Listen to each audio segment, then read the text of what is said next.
This is SpaceTime, Series 21, Episode 2, coming up on SpaceTime.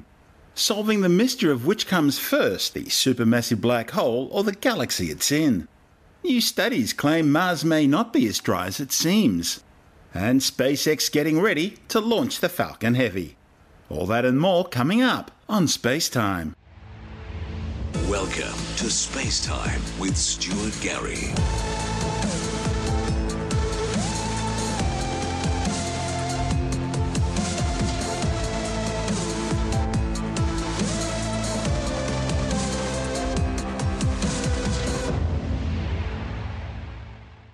Astronomers may be a step closer to solving one of the greatest mysteries in astrophysics. Which comes first, the galaxy or the supermassive black hole at its centre? All galaxies are thought to contain supermassive black holes in their hearts. The problem is, do galaxies form first through the accumulation of stars and molecular gas and dust clouds, with the densities of the galactic centre then eventually becoming so high it forms a black hole? Or is it the other way around, with a black hole forming first, and then gradually accreting more and more stars and clouds until a galaxy is created? Adding to the mystery are observations showing that stars forming in galaxies do appear to be influenced by their central supermassive black hole. But scientists still aren't sure exactly how all that happens. This new study is an attempt to try and answer that question. The study's lead author, Professor Shelley Wright from the University of California, San Diego, thinks supermassive black holes are captivating. She says understanding why and how galaxies are affected by their supermassive black holes remains one of the outstanding puzzles of galactic formation. To try and get a better handle on all that, Wright and colleagues studied a distant quasar blasting through the interstellar medium of its galaxy. The host galaxy, named 3C268, is located some 9.3 billion light-years away, far enough to allow the team to study a supermassive black hole in the very early universe, a time when they're still actively growing by accreting large amounts of material. While black holes themselves don't emit any light, the material they consume is heated to extreme temperatures as it's crushed, stretched and ripped apart before passing a point of no return, known as the event horizon, beyond which the gravitational pull of the black hole becomes so great that nothing, not even light, can escape. The material, once it's passed beyond the event horizon, is destined to fall forever into the black hole singularity. But the thing is, not all of this superheated material reaches the event horizon. Some of it is funneled along, we think, powerful magnetic field lines to the black hole's poles, where it's then shot out into space as powerful energy jets called quasars. Quasars are the most luminous objects in the universe, with some visible over 12 billion light-years away. That's nearly as far as the age of the universe itself. This new research, reported in the Astrophysical Journal, has examined the energetics surrounding the powerful winds being generated by the bright, vigorous quasar at the heart of the 3C298 galaxy. Studies of the nearby universe have shown a remarkably close relationship between the size of a galaxy and the size of the supermassive black hole at its centre. The problem is, observations of 3C298 shows that it doesn't fall within this normal scaling relationship between nearby galaxies and the supermassive black holes that lurk at their centres. Instead, this galaxy, from the more distant and hence younger universe, is some 100 times less massive than it should be, given the size of its central supermassive black hole. The discovery implies that the supermassive black hole's mass is established well before the galaxy builds up around it. And that seems to point to the possibility that the energetics from the quasar is controlling the growth of the galaxy around it. This is SpaceTime. I'm Stuart Gary.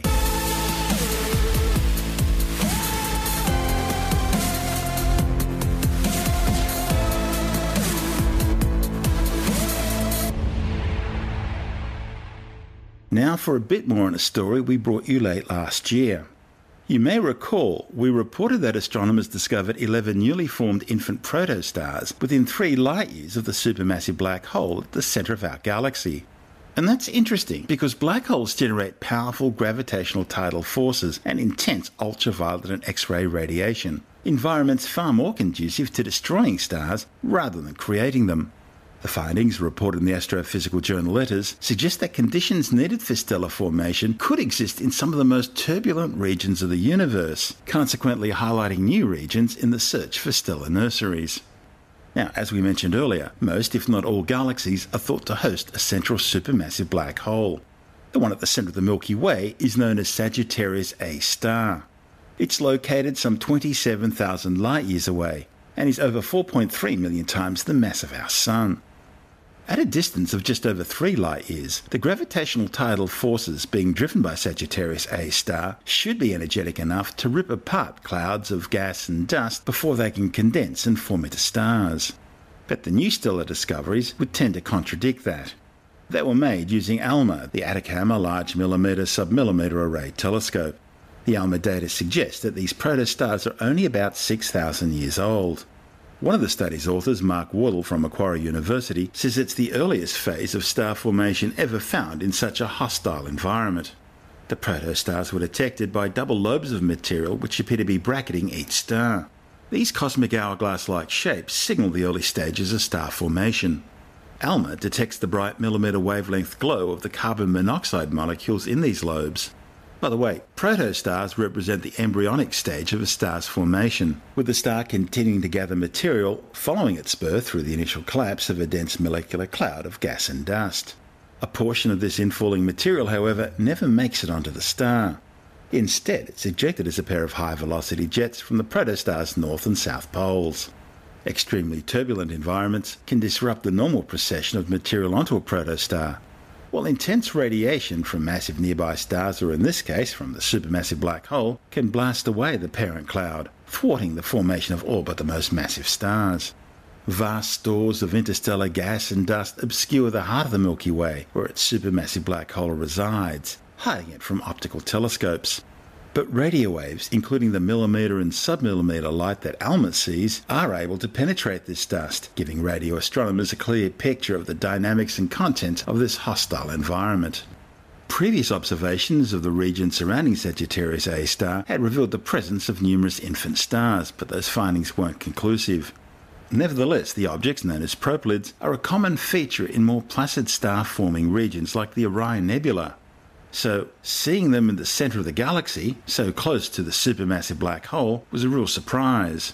Mark Waddell says there are several different pathways which stars could use to form in this region. There's a couple of reasons for the difficulty. One is what's called the tidal field of a black hole or any other gravitating body. So the problem there is the way you make a star is you have gas, part of a dense part of a cloud where its own gravity gets to pull it together and make it shrink and eventually forms a star. But that process is impeded if you're located close to a black hole, for example, because the gravitational pull of the black hole on the cloud varies from one side of the cloud to the other. Closer to the black hole, it's stronger. Further from the black hole, it's weaker, and that tends to pull the cloud apart against the, it wants to collapse and form a star, but it can't. So that's one of the issues. The other issue is that the environment is very kind of crowded. We've got a relatively quiet black hole in our galactic center at the moment compared to some of the other ones in distant galaxies, which are very, very bright. But nevertheless, there's a lot of radiation in the region from, actually, funnily enough, from hot stars. There's a lot of turbulence, it's high pressure and so on. And so all these things, the gas is very much stirred. And that, you would think, would also make it difficult for gas to collect itself together, quieten down, and then pull itself together under its own gravity. So it turns out we think there's two ways you can get around this problem and make stars. One way, which people have thought about already, not just recently, is if the black hole captures a large gas cloud, the gas cloud doesn't immediately get swallowed, but goes into orbit and settles down, creates a disk of gas in orbit around the black hole. And that disk can be sufficiently dense that stars can form out of it. So it's a very different structure to what people usually think about. And that seems to be a fairly efficient way of making stars, probably more high-mass stars than low-mass stars. And then the other way is we were quite surprised recently because we had some observations that show that low-mass stars are forming very close to our black hole, and not in this kind of disk mode, but more like they form in regular clouds where you have these dense regions that pull themselves together and form a star. And it wasn't clear why this could happen until we thought about the high pressure in the region. So it turns out the central few light years of our galaxy are filled with diffuse hot gas at high pressure. And if you look at the physical conditions in the gas clouds, the pressure is very high. And it turns out that this pressure surrounding a dense blob of gas keeps it together and stops it getting pulled apart by the gravitational field of the black hole. And so that is what lets it happen. So it's being compressed by the environment around it. That's right. So if you imagine, you can almost think of these things as little bubbles, denser bubbles of gas in a surrounding medium. And so if you make the medium higher pressure, the bubbles get squashed a bit to the point that their own internal pressure matches the outside pressure. And it's a bit like if you have a balloon in the room that you blow up with some air, and then if you increase the pressure in the room, the balloon will shrink. And if you let the pressure go, it will expand. It's a bit like that with these clouds. So that if the pressure's high enough, it means these clouds that are just in the right state to form stars will be sufficiently compact that they won't get torn apart by the gravity of the black hole. Recently, we've seen there's an interesting cloud going around the black hole. We were hoping for a bit of a black hole feeding fest a couple of years ago. It never happened, sadly. I know. There were a lot of red faces out there, actually, I think, because there were all kinds of expectations. I mean, no one was ever going to be 100% sure, but there was a general feeling that chances are this cloud would be swallowed by the black hole and on its way down would get very hot and radiate and the black hole would become very bright. But nothing like that was seen. And I think it was never immediately clear whether this was just a cloud or something a bit more subtle like a wind from a central star that was just in orbit around the black hole, which, that would prevent it to be quite a different situation. And that's probably the case, I think. So nothing happened. And there was a lot of proposals to use big telescopes around the planet and in orbit around Earth to stare at the black hole to see if they could see any brightening in the emission from it. But there was nothing spectacular seen, unfortunately. These 11 stars that are about 3 light years away from Sagittarius A star, there's been hints of them being there before, hasn't there? That's right. So, it is a difficult area to observe because it is in the middle of our galaxy and we're on the outskirts. That's a long way away, so things are very close together on the sky. And it's a very crowded region. There are stars and gas clouds and so on are really packed in very tightly there. And so to actually look from this distance and untangle everything has taken a lot of work. And really it's only because we're starting to get the kinds of telescopes that are sensitive enough and can resolve fine enough detail that we can really start to untangle what's going on. So we have seen what would be regarded as really strong signs that stars were forming if you had seen those signs in relatively nearby gas clouds in our galaxy. So we know a lot about star formation from looking at relatively nearby gas clouds, and you see the effect that the newly born stars have on the clouds. So you get very bright spots of emission called masers in radio waves that are very distinctive, and you see very powerful jets of material shot out the stars into the surrounding medium and interacting with it and so on. And when you look in the central clouds close to the black hole in the center of the galaxy, then you do see some of these signatures there. You see these bright spots of emission. But the problem is, because the region is so crowded, there are usually other explanations for what could be the source of energy that's creating the conditions that give you these signatures. And so that's been disappointing because you say, look, it looks like it's happening. But scientists, being scientists, of course, they tend to be, and rightly so, skeptical. So if there's alternative possibilities, they're not going to accept that what you're suggesting has been conclusively proved. So we've actually done, and others have published quite a few papers saying this looks like star formation is happening, this looks like star formation is happening. But there always have been some alternative explanations for producing what's been detected. And so it hasn't really been conclusive. And so that's been a little bit frustrating. And so we're very hopeful that this detection of these little dual jet structures is kind of a much more tangible, difficult to argue with proof. And of course, we're going to do follow-up observations to see if you look closer that you see what we expect to see, which will be very interesting. We're hoping next year to get some observations to look more closely. Now that we know where some of these stars are, we can get a very close look, targeted observations, and try and do high-resolution imaging to try and really look down and see the jets coming off the stellar system there that are underlying the structures that we've detected today. And that's really where ALMA came into the picture, isn't it? Being able to detect the specific signatures in the millimetre and sub-millimetre wave bands. Yeah, that's exactly right. I mean, these are very expensive, very exciting facilities that take years to be constructed, and everybody gets very excited looking forward to it. There's a huge amount of work, to get these things designed and built and thinking about the science that you can do. And it really is well suited for this particular work because ALMA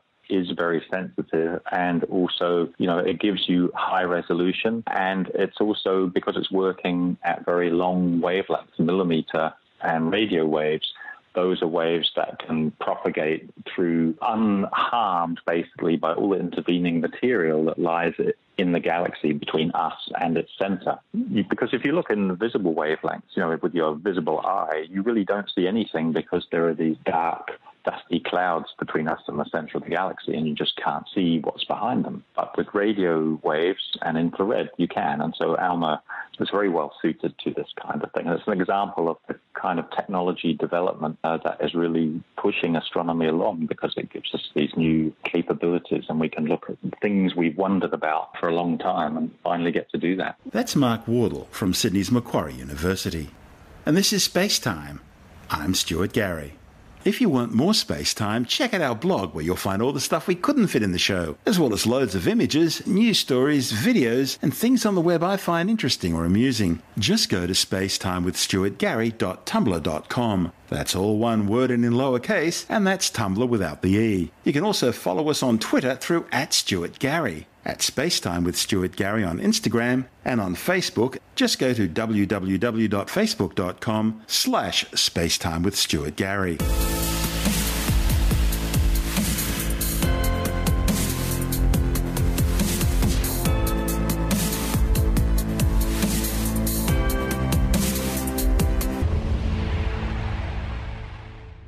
A new study suggests that water on Mars is being absorbed by the red planet's rocks like a sponge.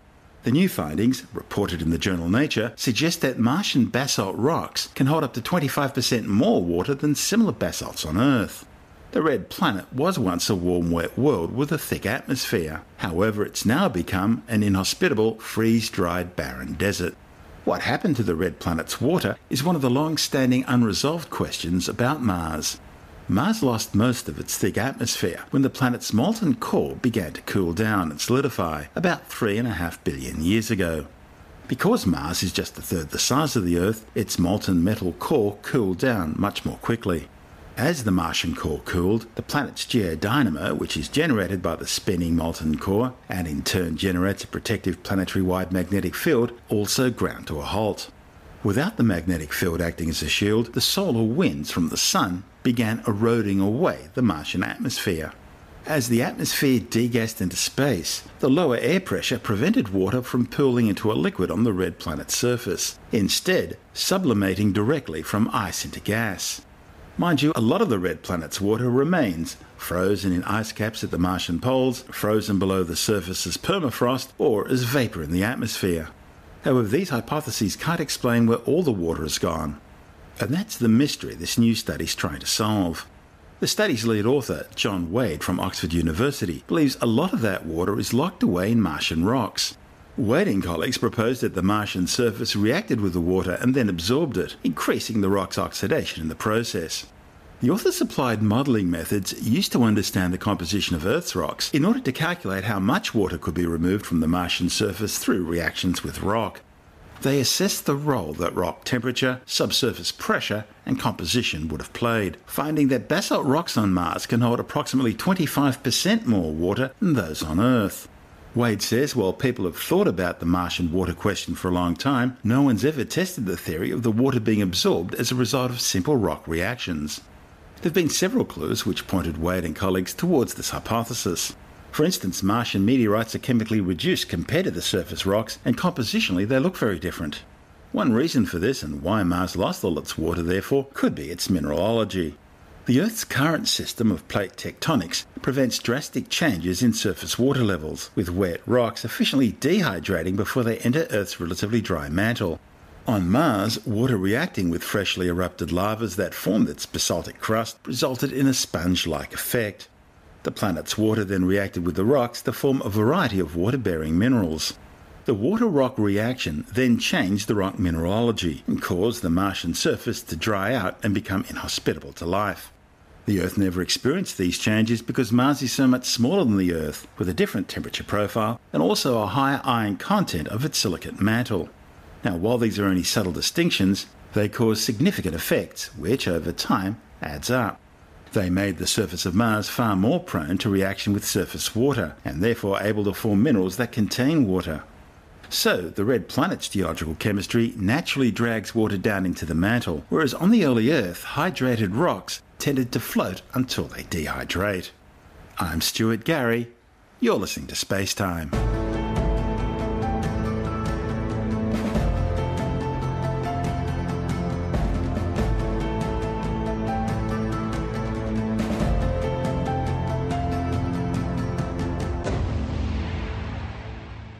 After more than 12 years of planning and development, SpaceX is finally getting ready to fly its new Falcon Heavy launch vehicle. The 70-metre tall reusable rocket is based around 3 Falcon 9 common booster core stages, mounted side by side in a similar fashion to the Delta IV Heavy, from which it will take the title as the world's most powerful operational launch vehicle. All up, the Falcon Heavy will be able to lift 63.8 tonnes into low Earth orbit, 23.7 tonnes into geostationary transfer orbit, at least 18 tonnes into translunar orbit, and around 16.8 tonnes for missions to Mars. To outperform the Falcon Heavy, one needs to go back to the 1960s and early 70s, and the mighty 110-metre tall Saturn V Apollo moon rocket. So powerful it could carry 138 tonnes into low Earth orbit and a massive 48.6 tonnes into translunar orbit. SpaceX boss Elon Musk says the Falcon Heavy sounded easy at first. Just take 2 first stages and use them as strap-on boosters for a third first stage. But he now admits it all turned out to be far more difficult than expected, requiring a complete redesign of the center core stage and lots of additional hardware.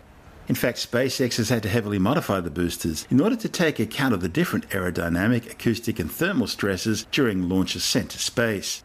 Both side boosters for the maiden flight of the Falcon Heavy are flight-proven, with one having previously flown on the CRS-9 Dragon mission to the International Space Station, while the other was used to launch the TICOM-8 telecommunications satellite.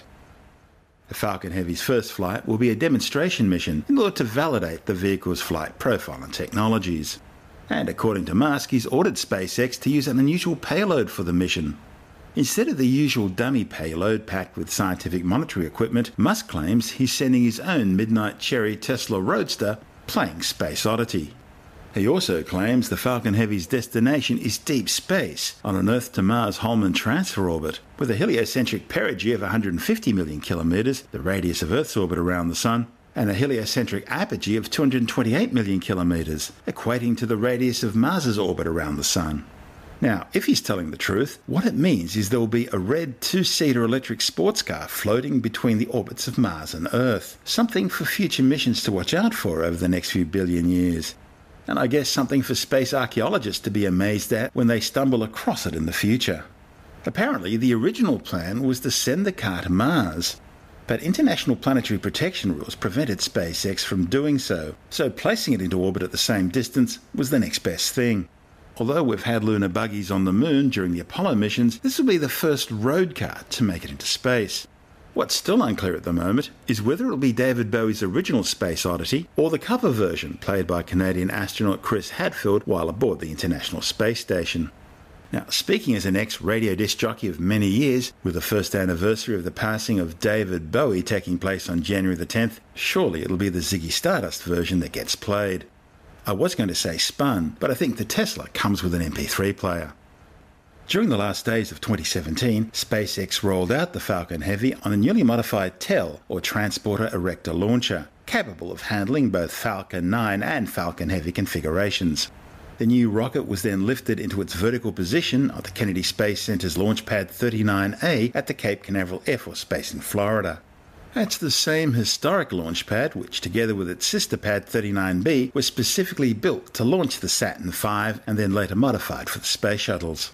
The Falcon Heavy, originally known as the Falcon 9 Heavy, was originally planned on to take its maiden flight from the other side of the country, from Space Launch Complex 4E at the Vandenberg Air Force Base in California. But lots has changed since those original plans were made. Once erected vertically on Pad 39A, the Falcon Heavy underwent a series of launch pad clearance and compatibility surveys, as well as some in situ vehicle and launch complex testing. It was then lowered back down onto the TEL and rolled away, in order to make room for SpaceX's secretive Zuma mission slated for launch on January 4th.